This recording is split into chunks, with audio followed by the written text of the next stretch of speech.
Hi everyone and welcome once again. Looks like we've got another white theme going on today, particularly with regard to three-stage white finishes. Now in an earlier video I showed you the application and repair process when I repaired a Volvo. In that film we covered colour sample preparation as well as the application and blending on a smaller area. Now that prompted an awful lot of questions from you guys, and again thank you very much for your feedback. But you wanted to know, what about a larger area? How do we manage on that with particular thoughts around mottling control? I'm going to use this Toyota shell to show you the process over a larger area.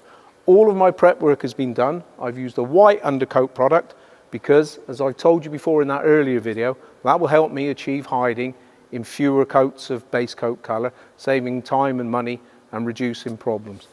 Everything's ready to go. All I need to do now, you know what I'm going to say, is get the car in the oven, give it a final clean, a tack rag, and then I'm ready to go with you through this step by step. Start at the bottom of the rear wheel arch where it meets the door and apply a closed but wet or not over heavy coat to the first section.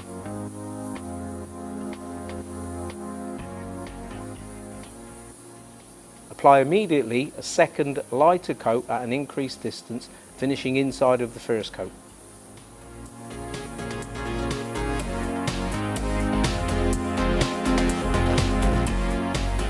Move down the side and repeat the process, connecting this part to the previously applied section to complete application. Product adjustment is even more important when the job is as large as this, and basically I've got two overlap zones to consider, so using a slower adjustment is the sensible thing to do. When planning your job, try to do it in a way that minimises the amount of overlap zones so as to reduce the possibility of dry spray forming on the unpainted part of the job. Today it's 20 degrees C and 20% relative humidity in the cabin, so not only am I going to go slow in my adjustment, I'm also going to add 5% demineralised water to ease the application a little. Remember, activating or hardening the base coat will actually make it faster, and that's why we need to go slower. Changing to a larger spray gun setup is something I would consider doing in warmer, drier climates. One of the difficulties with this job here is that I am actually spraying white on white, so in effect I am spraying blind. Take your time to check that you have closed the film on the complete area of the repair.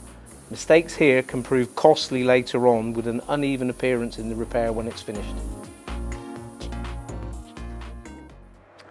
Okay, that wasn't too difficult, thanks to the right product adjustment, I gotta say. But what you should see now down the side of a car is the complete, uniform, closed, wet film, no openness, no dry spots, no coarse texture, therefore nothing to give us a problem before we go on to the next stage. I'm going to dry this now as per the TDS before we come back. One thing that I would add here though, I'm sometimes asked what happens if I get dirt in the ground coat or I get a bit of a problem. Well, after drying and cooling, you can again just spot that in very gently if you need to. Again though, using activated or hardened base coat. That's the ground coat dried, and I've allowed a little extra time for it to cool down as well. Now, just like with the ground coat, the product adjustment for the effect coat is going to be slower here. When we were talking about the ground coat, it was to counteract the drier behaviour there because we were adding activator or hardener into the base coat. With the effect coat, of course, although we've got this activated layer underneath, which is really laid down very nicely now, I am still going to get a little bit of natural absorption of the next layers I apply on top, but I've also got to remember that the car will be slightly warmer, so it's always a good idea to go slower. And remember, in the most severe cases, you can add 5 to 10% demineralised water into your effect coat to ease the application a little, and here today I'm going to use 5% water on top.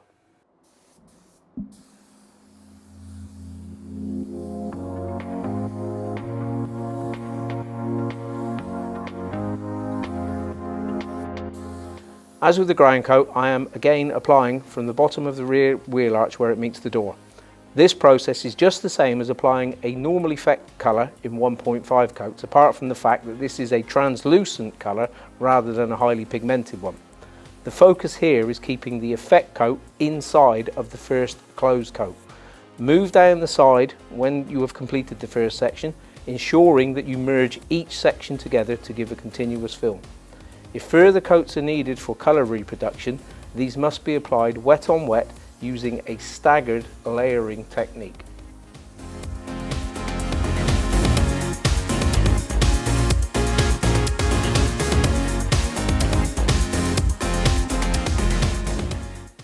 In the most severe climate conditions, consider your spray gun. Normally I would use a 1.2, but for the reasons I've just described, it is worth considering a 1.3 in the most severe conditions at this stage, particularly if it's hot, as this will help maintain application speed and achieve a continual wet film.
Okay, so that's the effect coat applied, and as you can see, with a little bit of forward thinking, a little bit of planning about how to approach the job, and remember the right product adjustment, it's not too difficult to do, even allowing for the fact that it's a large area and the car itself is slightly warm.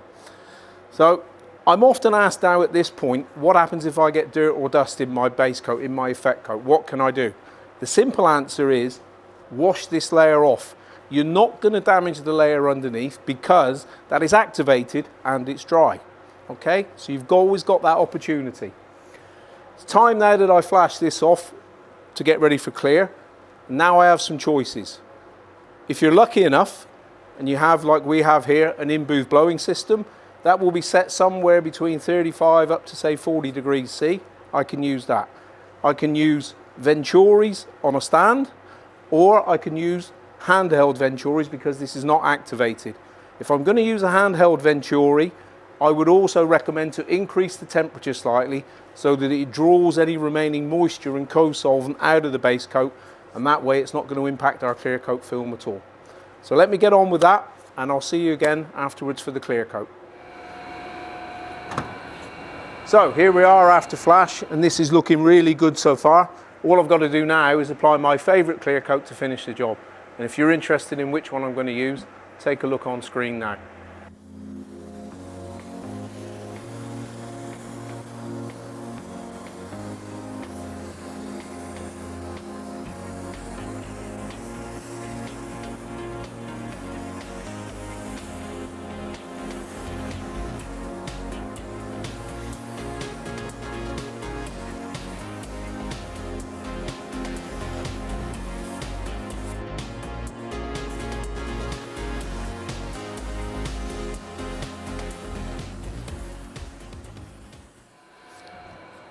So that's the drying done, and here's the finished job, and as you can see it's looking pretty good, and I got to say I'm pleased with that.